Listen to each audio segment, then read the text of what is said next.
The moment has arrived. The first Starship V3 booster has rolled out to the new launch pad and is preparing for a series of tests. Meanwhile, S39 has returned after completing a full round of cryogenic testing. Across the industry, progress continues. Blue Origin has tested the second stage of its New Glenn rocket. Rocket Lab's Electron has returned to flight operations, and in Europe, RFA is preparing for its first launch attempt this summer. Let's explore what this means in today's episode of Great SpaceX. We've waited a long time to see Starbase buzzing with activity during a static fire test. The last time we witnessed that kind of moment was during Flight 11 last October, and now it's only hours away as the first flames of V3 prepare to light up the pad. It all began with a very busy weekend at Starbase. A 12-hour row closure schedule running from 8 a.m. to 8 p.m. on the 9th, 10th, and the 11th was announced. Soon after, a transport closure schedule was also announced, adding further confirmation that something big, other than me, was about to move. On the afternoon of March 7th, the transport stand arrived at Mega Bay 1. Everything was ready, and it was time to move. By the end of March 7th and into the early hours of March 8th, doors of Mega Bay 1 opened and B19 rolled out toward Launch Pad 2. Then, on the morning of the 8th, the Chopsticks were raised. They lined up with the catch points on B19, lifted the booster, and carefully placed it onto the OLM. At that moment, we also got one of the clearest views yet of the Raptor 3 engines at the base of B19. One detail immediately stood out. The engines were not fully installed. From what could be seen, only 10 engines appeared to be in place, 2 in the inner ring, 4 in the middle, and 4 in the outer ring. The aft section of B19 also looked somewhat basic, suggesting that the booster had not yet reached its final assembly stage. But why? If anything, it means we won't see B19 operating at full power during the upcoming test. With a full set of 33 Raptor 3 engines, B19 could generate as much as 9,240 tons of thrust, but with only 10 engines installed, the test would produce roughly 2,800 tons of thrust. The decision not to test all engines at once is probably a matter of caution. SpaceX likely wants to avoid pushing both the new booster and the new pad to their limits during an early test. Instead, this test may serve as a preview of the first Starship V3 prototype. Even with less than a third of its total power, B19 will still produce as much or even more thrust than many rockets flying today.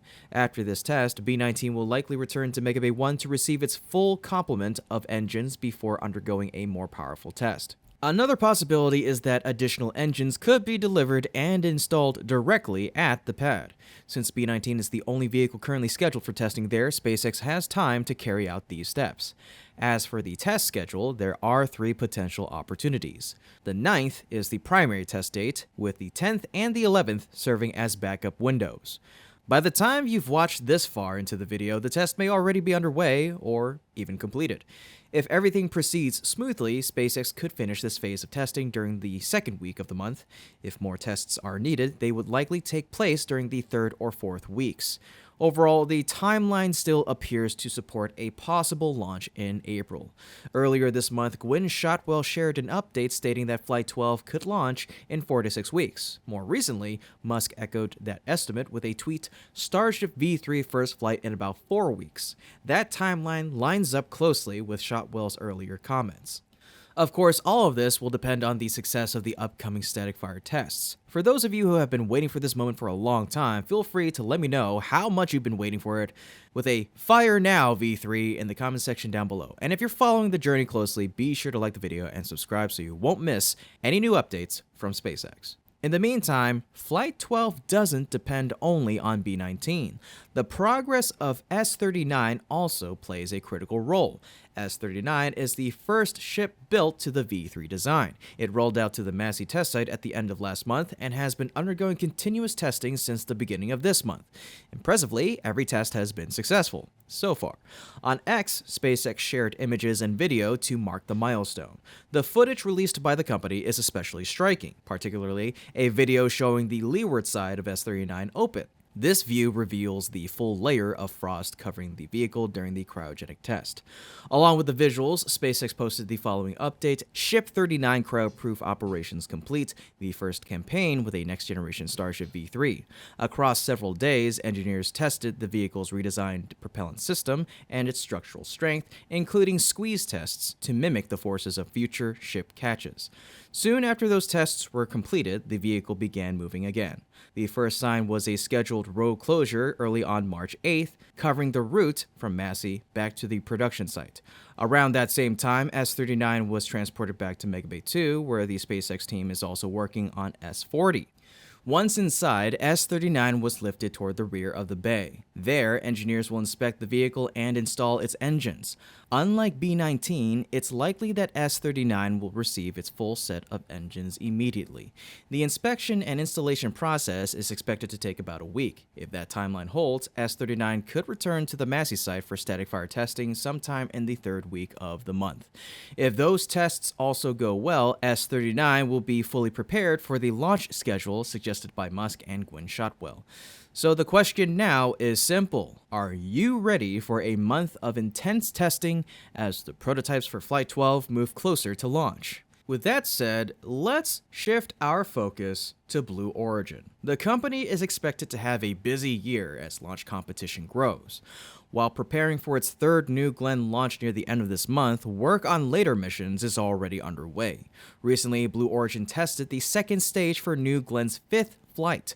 On X, CEO Dave Limp wrote, "We hot-fired New Glenn's GS2 serial number 5 last night, with the BE3U engines ramping up to 175,000.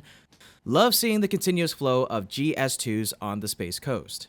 The post included a 36-second video showing the water deluge system flooding the stand before engine ignition. The test appears successful and indicates steady progress preparing hardware for future launches. However, the booster remains a key factor. The next New Glenn flight is expected to reuse the booster from the second mission, but little visible progress has appeared so far. Future launches will also require transporting the booster, mating it with the second stage, and conducting pad tests, including a static fire. Because of this, Blue Origin still faces significant work if it hopes to increase its launch cadence during the growing space race of 2026. Beyond launches, the company is also preparing for its first lunar mission using the Blue Moon Mark I lander, its official entry into the race to return to the moon. The outcome could influence preparations for Artemis III, currently targeted for 2027. But for now, attention remains on how Blue Origin progresses in the months ahead. In parallel, Rocket Lab has returned to action after nearly a month of silence. The mission launched at 6:53 p.m. Eastern on the 5th, called Insight at Speed, is a friend indeed. It carried a mystery satellite for a private customer whose identity was not revealed. Rocket Lab announced the launch only hours before liftoff, stating only that it was for a confidential commercial customer. Electron carried a single satellite to an orbit about 292 miles or 470 kilometers above Earth.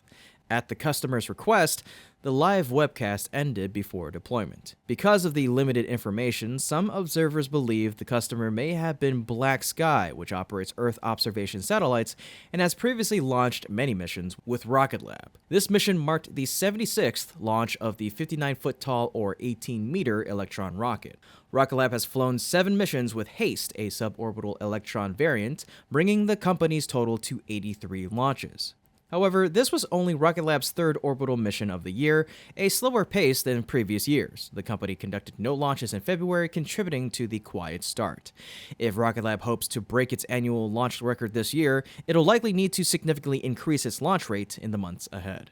Now for today's last important update, let's turn to Europe and the latest from Rocket Factory Augsburg, or RFA for short.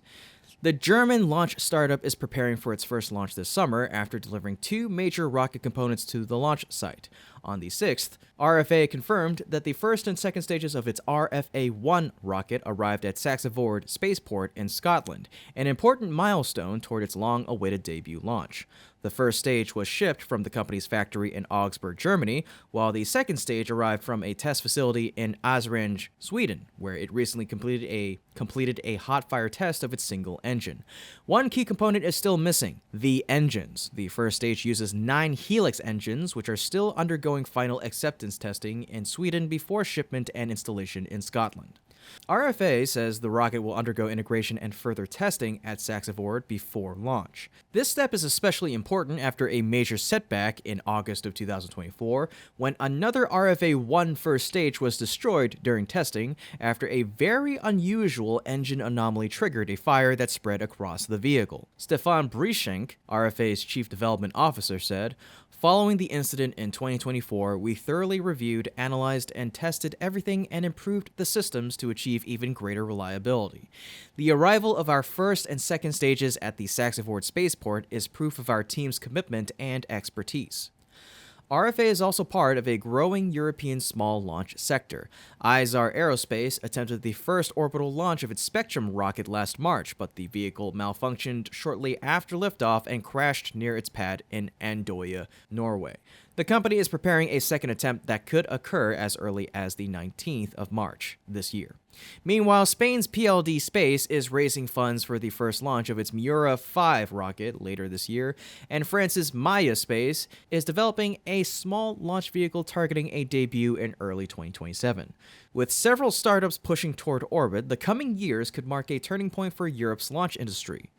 But whether this new wave of rockets will signal Europe's return to the launch market, well, only time will tell. And that brings us to the end of today's episode. Thank you so much for tuning in. As always, this has been Kevin from Great SpaceX. Until next time, keep looking up.